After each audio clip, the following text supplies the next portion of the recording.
नमस्कार, मैं हूं देवेंद्र कुशवाहा। IBN भारत के इस खास बुलेटिन समाचार दुनिया में आपका स्वागत है। आज समाचार दुनिया में होगी दुनिया भर की अहम खबरों की बात, लेकिन सबसे पहले डालते हैं सुर्खियों पे नजर। कोरोना वैक्सीन पर दुनिया की नजर, चीन से लेकर अमेरिका तक क्या कर रहे हैं अब। नए चरण में प्रवेश कर गई कोरोना महामारी। 20 से लेकर 40 साल के लोगों के जरिए फैल रहा है कोरोना। माली में तख्तापलट, विद्रोहियों ने राष्ट्रपति प्रधानमंत्री को बनाया बंधक, संसद भंग। चीन में ही खलने लगे शी जिनपिंग, बेलगाम सत्ता ने बनाया दुनिया का दुश्मन। कोरोना ने बिगाड़ी दिल्ली मेट्रो की हालत, मेडिकल ट्रीटमेंट जैसी चीजों का लाभ ले सकेंगे मेट्रो कर्मचारी। मेट्रो कर्मचारियों की सैलरी में भारी कटौती। उपद्रवियों से सख्ती से पेश आएगी यूपी। मेरठ और लखनऊ मंडल में गठित किया जाएगा ट्रिब्यूनल बनाने वाला पहला राज्य बना यूपी। कोरोना टेस्ट के नाम पर हजारों रुपए वसूले जा रहे हैं। अवैध वसूली का कारोबार चल रहा है धड़ल्ले से। सुशांत सिंह केस की होगी CBI जांच, मुंबई पुलिस और रिया को झटका। श्रीगंगानगर में लाइव हत्या, 28 जुलाई को हुई थी नरेश सामान्य की मौत। विश्व भारती शांति निकेतन विश्वविद्यालय बवाल में CBI जांच की मांग, विधायक से लेकर काउंसलर तक को किया जाएगा गिरफ्तार। इन तमाम खबरों में कुछ खबरों पर करेंगे चर्चा, लेकिन सबसे पहले कवर स्टोरी पर करते हैं बात। कोरोना वायरस की वैक्सीन बनाने को लेकर दुनिया भर के देशों के बीच रेस जारी। भले ही कोरोना वायरस की वैक्सीन को लेकर अमेरिका, रूस से लेकर चीन तक में शोध और ट्रायल के काम तेजी से चल रहे हैं, मगर असल सवाल अब भी वही है कि आखिर दुनिया को यह वैक्सीन कब मिलेगी। एक रिपोर्ट देखिए। पिछले सप्ताह एक टीवी इंटरव्यू के दौरान अमेरिकी विशेषज्ञ एंथनी फॉसी ने कहा था कि उन्हें यकीन है कि इस साल के अंत या अगले साल की शुरुआत में कोरोना की वैक्सीन आ जानी चाहिए। उन्होंने ये भी कहा कि एक साल के भीतर दुनिया को वापस सामान्य स्थिति में लाने के लिए आधी प्रभावी वैक्सीन भी पर्याप्त होगी। तो चलिए जानते हैं दुनिया भर में कोरोना वायरस की वैक्सीन को लेकर क्या क्या हो रहा है। ऑस्ट्रेलिया के प्रधानमंत्री स्कॉट मॉरिसन ने मंगलवार को इस बात का ऐलान किया कि देश ने कोरोना वायरस की वादानुसार वैक्सीन तक अपनी पहुंच बना ली है। उन्होंने कहा कि देश इसका निर्माण करेगा और पूरी आबादी को मुफ्त खुराक दी जाएगी। प्रधानमंत्री स्कॉट मॉरिसन ने कहा कि ऑस्ट्रेलिया ने Swedish British pharmacist company AstraZeneca के साथ डील की है ताकि वे जो ऑक्सफोर्ड यूनिवर्सिटी के साथ मिलकर जिस दवा को तैयार कर रहे हैं उसे हासिल की जा सके। उन्होंने कहा, अगर वैक्सीन सफल रहती है तो हम इसे उत्साहपूर्वक बनाएंगे, आपूर्ति करेंगे और इसे 2.5 करोड़ ऑस्ट्रेलियाई लोगों को मुफ्त पहुंचाएंगे। वैक्सीन को लेकर चीन से खुशखबरी। वहीं कोरोना वैक्सीन को लेकर चीन से भी खुशखबरी है। चीन में तैयार कोविड-19 वैक्सीन के इस साल के आखिर तक बाजार में उपलब्ध होने की उम्मीद है।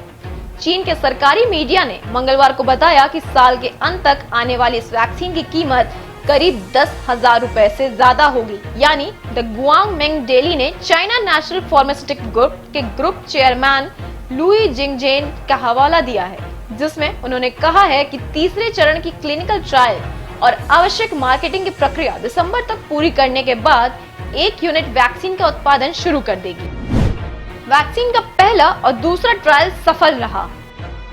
अगर सब कुछ ठीक रहा तो इस साल के अंत तक भारतीयों को ऑक्सफोर्ड एस्ट्राजेनेका की कोरोना वैक्सीन मिल सकेगी। ब्रिटेन की ऑक्सफोर्ड यूनिवर्सिटी में एस्ट्राजेनेका कंपनी के सहयोग से तैयार वैक्सीन का पहले और दूसरे चरण का ट्रायल सफल रहा है।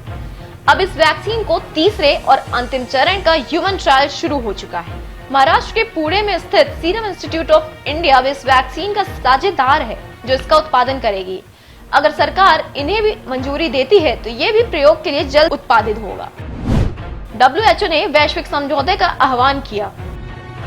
विश्व स्वास्थ्य संगठन WHO ने दुनिया भर के देशों को कोविड-19 वैक्सीन के लिए आसान और न्यायसंगत पहुंच प्रदान करने के उद्देश्य से एक वैश्विक समझौते का आह्वान किया है। कोवैक्स वैश्विक टीके की सुविधा अमीर देशों और गैर लाभकारी संस्थाओं से वैक्सीन विकसित करने और इसे दुनिया भर में समान रूप से वितरित करने के लिए धन मुहैया कराएगी।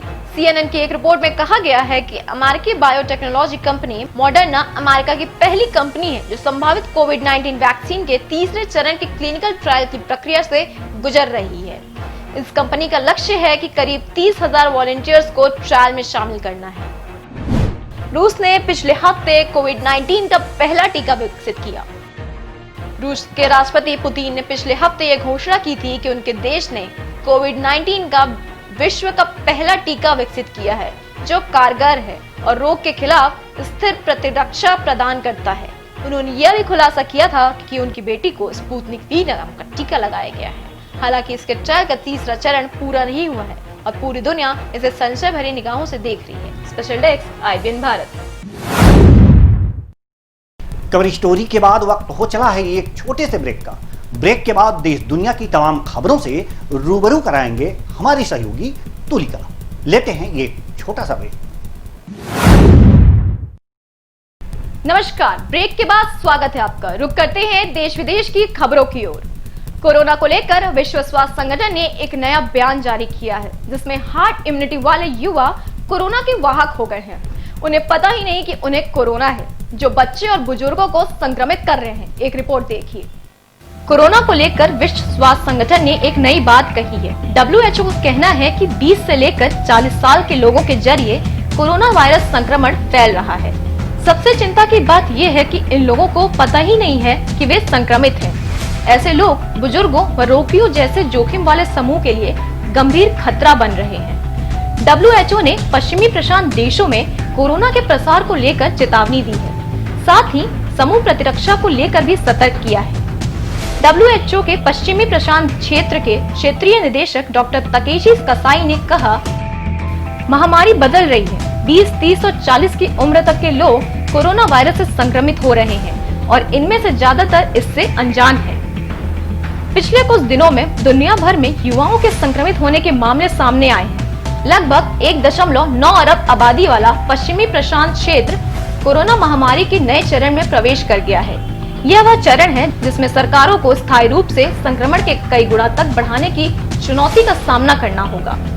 इस क्षेत्र में ऑस्ट्रेलिया, फिलीपीन और जापान समेत कई देश आते हैं, जहां पर 40 साल से कम उम्र के लोग वायरस का शिकार हो रहे हैं। Special desk IBN Bharat.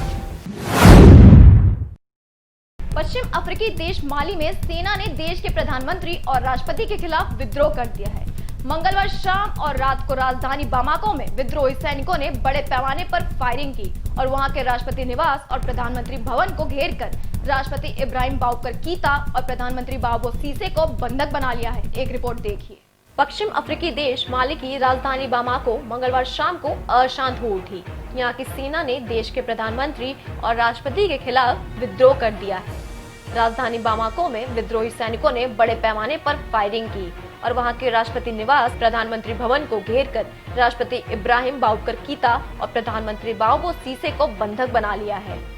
विद्रोही सैनिकों ने माली के राष्ट्रपति का निजी निवास घेर लिया है और हवा में गोलियां चलाई। माली में उथल-पुथल का माहौल आर्मी का केंद्र रहे काटी शहर से शुरू हुआ। यहाँ पर सैनिक शस्त्रागार में घुस गए और हथियारों पर कब्जा कर लिया। इसके बाद उन्होंने सीनियर मिलिट्री अधिकारियों को बंदी बना लिया। देखते ही देखते पूरे शहर में सरकार विरोधी प्रदर्शनकारी सड़क पर निकल गए और नारेबाजी करने लगे। इस दौरान प्रदर्शनकारियों ने न्याय मंत्री के घर को आग के हवाले कर दिया।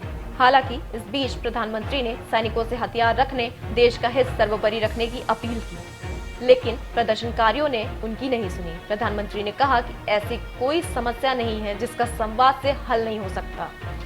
इससे पहले दिन में सशस्त्र सैनिक सरकारी दफ्तरों में घुस गए और वहां कब्जा करने लगे।